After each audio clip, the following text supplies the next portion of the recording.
Coucou tout le monde, aujourd'hui on se retrouve dans une nouvelle vidéo que je voulais vous faire depuis un petit bout de temps puisque c'est quelque chose que je trouve assez important, c'est le fait d'analyser ses propres erreurs à cheval en fait, puisque tout le monde a bien l'œil pour reconnaître les erreurs chez les autres, mais chez soi c'est toujours plus compliqué, notamment de se l'avouer, parce qu'on peut penser savoir qu'on a des problèmes par-ci ou par-là, mais il faut l'assumer puisque bah, en fait voilà, tout le monde fait des erreurs à cheval, tout le monde a des défauts, tout se corrige, mais en l'acceptant, en l'assumant, c'est quand même plus facile pour le régler, rien que d'en parler à son coach. J'ai un problème pour ci, comment faire pour régler ça, et voilà en fait, tout simplement. Donc je vais énumérer tous les problèmes que je rencontre à cheval, mes défauts de position, notamment beaucoup, surtout de la position, tout ça, et voilà, vous me direz ce que vous en pensez par rapport à ce que vous voyez en vidéo, même si il faut savoir que en vidéo c'est pas pareil qu'en vrai, et que bah en fait lorsque vous regardez des vidéos d'une séance avec 7 minutes de vidéo alors que la séance a duré 1 heure, voilà, vous ne voyez pas tout, mais vous en voyez suffisamment pour voir mes défauts à cheval. Et voilà, je sais que j'ai des défauts, voilà, je les assume pleinement, puisque, bah voilà, hein, je suis une cavalière, ça fait un peu plus de 10 ans que je monte à cheval, je monte qu'une fois par semaine, voilà, j'ai mon galop 6, donc je suis pas nulle, mais je ne suis pas la meilleure cavalière du monde, hein, loin de là. C'est pas parce que tu es à galop 7 que tu es une très bonne cavalière. C'est sûr que si tu as ton galop 7, tu n'es pas une mauvaise cavalière. Mais pour moi, on peut pas être vraiment forcément une très bonne cavalière, puisque même avec un galop 7, on continue d'évoluer toujours après, encore, encore et encore. C'est juste le galop, ça permet de se positionner sur la diversité des niveaux on peut rencontrer en équitation, mais on progressera toujours encore, encore et encore. Donc voilà, ça permet le 7 de s'arrêter à un endroit, hein, parce qu'il faut bien qu'on arrête quelque part, on arrête le galop 7, ça ouvre les portes de tout en fait, amateur, pro, plus tard pour tout ça. Mais voilà, c'est entre un amateur qui vient d'avoir son galop 7 et un amateur où ça fait 10 ans, ou un professionnel qui sort des jeunes chevaux tous les jours, bah, en fait vous apprenez tout le temps, il y a une évolution. Donc voilà, c'est fini pour ce petit disclaimer et on va commencer maintenant parce que mine de rien j'ai quand même pas mal de défauts. Donc pour commencer, on va vraiment parler, on va vraiment axer niveau position, parce que du coup c'est la position moi qui me bloque pour progresser dans mes mouvements, dans tout ça. Donc on va commencer en mode comme si je faisais ma détente. Donc les défauts, pas trop galop sans travailler de points précis en fait. Donc au pas, je vais pas me jeter des fleurs, mais au pas je trouve ça plutôt pas mal. Ma position ça va, oui, clairement au pas, nickel. Voilà, le pas est acquis.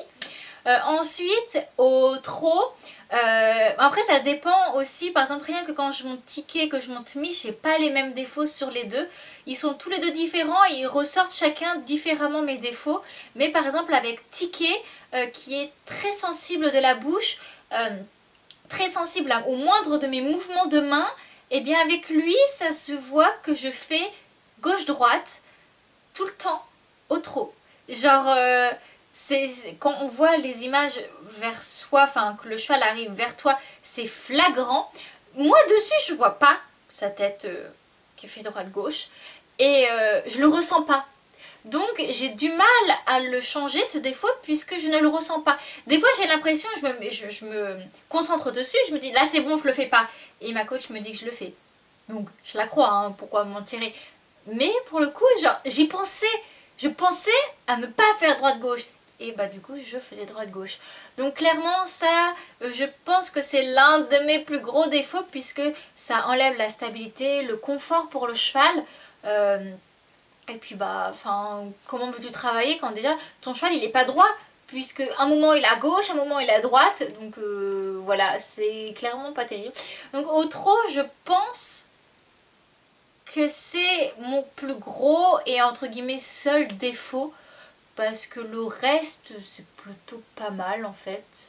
Oui, on va dire ça. Ensuite le galop. Alors au galop assis, j'ai pas trop de problèmes. Ça va. À la rigueur, on pourrait dire que je ne plie pas assez mes coudes. C'est vrai qu'on dit que je suis un cavalier Playmobil. Je suis assez raide, si on peut dire ça comme ça. En gros, ça vient de mes problèmes. Je sais pas si vous savez, j'ai des gros problèmes de dos qui se sont soignés plus ou moins au fur et à mesure des années, mais qui resteront toujours là et qui m'handicaperont un peu très légèrement au niveau de l'équitation. Et c'est-à-dire qu'au niveau du haut du corps, je suis pas très souple, donc c'est un défaut qui pour le coup n'est pas de ma faute, mais c'est quelque chose qui peut quand même se travailler, qui peut quand même s'améliorer au fur et à mesure. Donc voilà, au 3-6, je dirais que j'ai tendance à être un peu, pas avoir vraiment les coudes au corps et les coudes pliés. Donc je dirais que c'est ce défaut-là au galop assis. Et au galop en équilibre, enlevé, mon défaut du coup ça vient au niveau de mon dos, c'est que je suis plus penchée vers l'avant, j'ai un équilibre vers l'avant puisque j'ai du mal à tenir le dos assez longtemps. Par exemple à l'obstacle c'est assez compliqué de le tenir droit et de bien me redresser. Bon, même si j'ai fait d'énormes progrès par rapport à il y a quelques années, mais ça je sais que je l'aurai tout le temps plus ou moins. Je peux améliorer, mais ce sera jamais ça sera jamais parfait puisque bah voilà, j'ai ces problèmes de dos qui m'empêchent que ce soit parfait, mais voilà, avant que ce soit parfait on a une grande marge de progression, donc voilà, je vais toujours évoluer là dessus. Donc voilà, au galop enlevé, ouais, je pense que c'est ça le problème, puisque au niveau de la fixité des jambes c'est plutôt pas mal. Bon, c'est sûr qu'il y a des jours où ça ne l'est pas, hein, mais bon ça voilà, mais dans l'ensemble c'est plutôt pas mal. Au niveau du regard, j'ai bien le regard dégagé vers le devant. Je ne regarde pas mes mains ni la tête de mon cheval. Même si, je l'avoue que là ça va faire 2-3 séances de saut que je me mets à regarder le pied de mon obstacle. Donc, sujet à tomber, à faire des refus ou faire la barre. Et je n'ai jamais eu ce défaut là avant. Enfin du moins quand j'ai débuté le cheval, parce que du coup tu regardais ta croix, mais ça fait des années que je le faisais plus, et du coup bah là ça fait 3 séances de saut que je regarde mes barres. Donc voilà, j'espère qu'il va vite partir comme il est arrivé, mais voilà, sinon à l'obstacle j'ai pas trop de défaut de regard. Je regarde bien mes prochains obstacles au niveau de la courbe, tout ça, donc il n'y a pas trop de problème. Mais le plus gros problème à l'obstacle, c'est le saut en lui-même, franchir l'obstacle. Je vous explique. Avant je montais tout type de cheval, j'ai jamais eu de problème, et j'ai monté notamment 2 trotteurs qui du coup ont un équilibre particulier, qui sautent plus avec l'avant-main que l'arrière-main, et vraiment j'ai monté pendant plus de 4-5 ans voilà, 2 trotteurs, et bah en fait genre je me suis grave habituée, et même aux chevaux de selle type normal, je sais pas trop comment dire ça, donc on va dire ça, je saute bien avec. Mais avec Miss, et Miss qui est une pure sang, mais ça fait 4 ans que je la monte, 4 ans, j'ai toujours le problème, c'est qu'elle saute pas fort de devant, mais elle envoie tout derrière, et bah en fait je n'y arrive pas, je ne sais pas comment accompagner l'obstacle. Après, je pense aussi savoir d'où vient ce problème que je n'arrive pas à accompagner. C'est que au moment où j'ai commencé à monter Miss il y a 4 ans, elle était folle hystérique, un peu plus que maintenant. C'est-à-dire qu'elle était contente de sauter, mais après l'obstacle, ça lui arrivait de se barrer, genre surtout dans les lignes où elle allait franchir le deuxième. Et comme lorsque elle faisait des gros sauts, j'atterrissais un peu sur l'encolure, tout ça, elle me faisait comprendre que ça lui plaisait pas, par au coup de dos, elle s'arrête, elle me jarte, quelque chose comme ça. Donc j'ai peur que la jument me fasse des conneries après l'obstacle. Donc à peine je suis au-dessus de l'obstacle, je me pense déjà à me redresser. Mais le problème c'est que à ce moment, on commence à sauter. Je suis bien. Et au niveau du plané, en haut, je commence déjà à me redresser. Mais elle n'a pas encore genre donné la force avec les pouces arrière. Et au moment où elle jette les fesses, bah moi je suis déjà à moitié redressée. Donc en gros, bah ça me renvoie encore plus en avant. Donc je finis très souvent les sauts. Surtout plus la hauteur monte, parce que quand il y a 40 cm clairement, voilà. Et je finis par tomber en avant. Donc en fait c'est même pire que ce que je voulais faire de base. Mais le problème c'est qu'en 4 ans, ce mauvais défaut est bien ancré, vraiment bien. Et ce défaut s'accompagne d'un problème de main que je n'avais pas avant les 2 premières années que j'ai monté Miss, mais ça l'a fait après.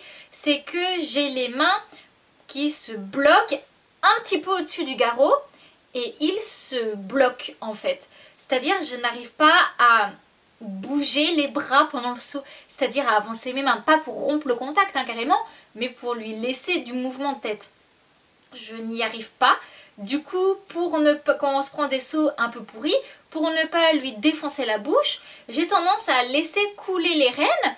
Mais c'est-à-dire que dans une ligne à 1 mètre, 1 mètre 5, quand tu as fait un saut pourri sur le premier, que tu as lâché tes rênes, et que tu as 5 foulées pour aller sur le deuxième, ça fait peur. Donc c'est compliqué ce défaut là aussi. Il faudrait que j'arrive à ne plus laisser couler mes rênes, mais pour ne plus les laisser couler, lui laisser, au lieu de lui donner les rênes, de lui donner du bras. Mais je ne peux pas lui donner du bras si moi là-haut j'arrive pas à accompagner. Donc en fait c'est un gros cercle vicieux comme ça. Et c'est mon gros défaut à l'obstacle. Entre les obstacles très bien, mais le problème c'est l'obstacle. Donc on va dire qu'en obstacle, le problème si c'est l'obstacle, c'est compliqué, hein, on va pas se mentir, c'est compliqué. Donc voilà, j'essaye de travailler dessus, chaque séance je le fais. Mais en fait il n'y a pas vraiment de progrès. Il faudrait limite que je saute genre 3, 4, 5 fois par semaine pour que j'y arrive. Mais la jument va pas être contente et ni mon porte-monnaie en fait. Donc bah voilà, tranquillement on tente des trucs. Donc autant vous dire que sauter sans étrier ce n'est pas possible. C'est pas possible puisque... Non, genre c'est pas possible. Dès que je suis sans étrier, je serre absolument les genoux. Ce qui m'arrive des fois aussi un peu au galop en équilibre. Je serre les genoux. J'arrive pas à accompagner. Si j'arrive pas à accompagner avec mes étriers, sans mes étriers, j'y arrive pas. Je bloque les mains, donc la jument elle se prend un taquet dans la bouche. Donc clairement, voilà, c'est un gros problème. Je n'arrive pas à accompagner l'obstacle avec Miss. Bon là je vous avoue, ça fait 3 ans que je n'ai pas sauté avec un autre cheval. Peut-être que du coup ça vient de Miss, sa façon de sauter, ou est-ce que c'est juste un défaut que j'ai pris et que je ne sais plus sauter? Je ne sais pas. Puis après on va pas se mentir, avec tous les confinements, les machins qu'on n'a pas monté et tout ça, bah alors là j'ai encore pris, c'est des défauts qui se sont accentués encore plus. Donc bah, on va prendre le temps de régler ça. Et maintenant qu'on s'est axé obstacle, on va s'axer dressage. En dressage du coup, je vais avoir principalement un défaut qui est assez important. C'est-à-dire que lorsque je demande des choses à mon cheval au niveau épaule, hanche ou les deux en même temps, dès que c'est du travail de 2 pistes, la jambe isolée, la jambe extérieure qui demande le mouvement, elle fait son boulot. Et l'autre, comme si je ne savais pas quoi en faire, je la tords dans tous les sens ou alors je la plaque contre l'étrier et je l'avance.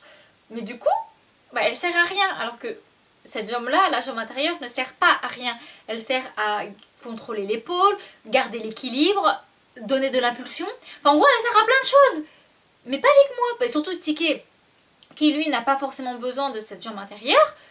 Et bah du coup avec lui, je fais des trucs avec ma jambe, elle est toute tordue, elle sert à rien. Ce qui fait que moi sur ma selle, je ne suis pas droite sur ma selle, mais du coup ça influence beaucoup le mouvement et ça dégrade la qualité du mouvement. Donc c'est un petit peu problématique là-dessus.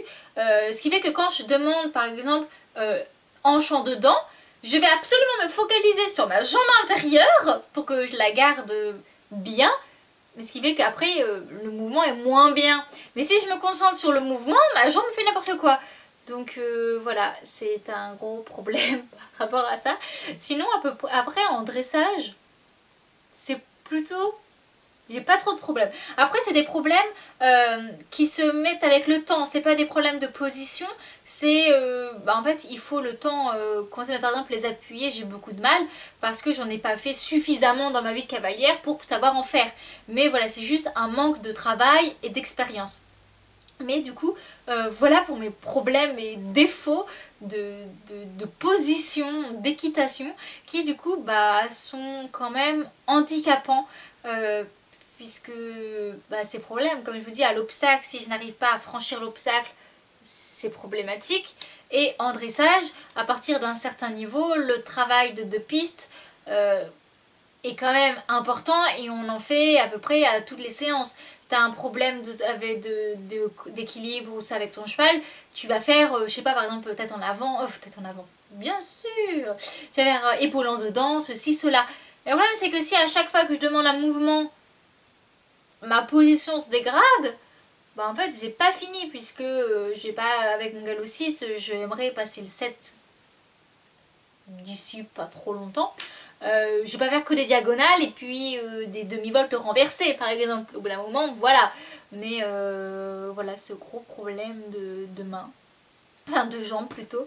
Et à la limite, un autre défaut qu'on pourrait dire qui m'empêche un peu du coup de faire les appuyés, mais bon ça c'est aussi une question de temps, c'est quand je veux dans l'appuyer mettre du coup le pli, j'ai tendance à bloquer la main intérieure.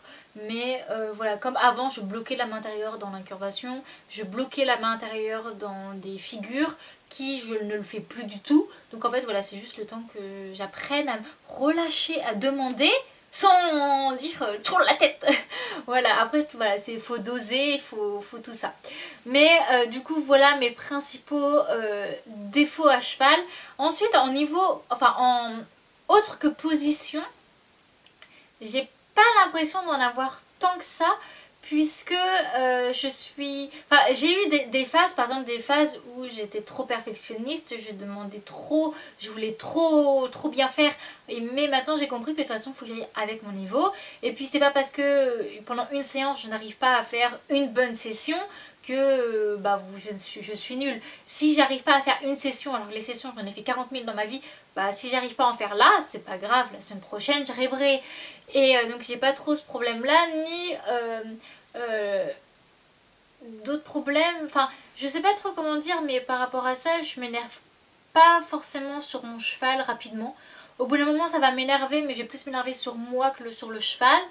Donc je pense que vraiment moi ce qui m'empêche de progresser assez rapidement et vraiment bien dans le cheval, c'est la position. Mais du coup voilà, la position ça se travaille, mais en pratiquant. Donc s'il te plaît coronavirus, ne reviens pas, laisse-moi pratiquer.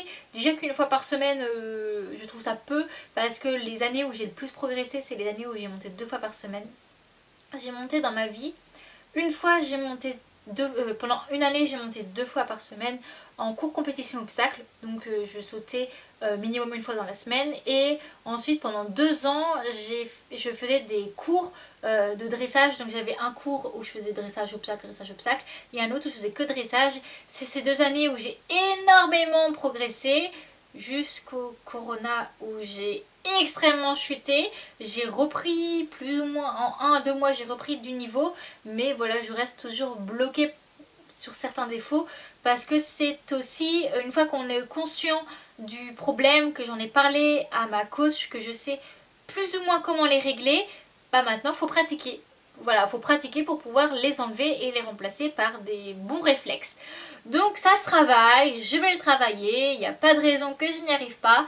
Et voilà, sinon je vous dis peut-être dans quelques années pour un bilan de cette vidéo, est-ce que j'ai réussi à régler mes problèmes, est-ce qu'entre temps j'ai eu d'autres problèmes, voilà, on verra. Et n'hésitez pas à me dire dans les commentaires vous, quels sont vos défauts, si ce sont des défauts plutôt dans la tête en fait, si je peux dire, par exemple vous vous énervez à cheval, vous êtes trop perfectionniste, tout ça, ou si c'est vraiment physique, c'est-à-dire la position. Dites-moi tout ça, je suis curieuse et on se retrouve une prochaine fois pour une prochaine vidéo. Bye bye.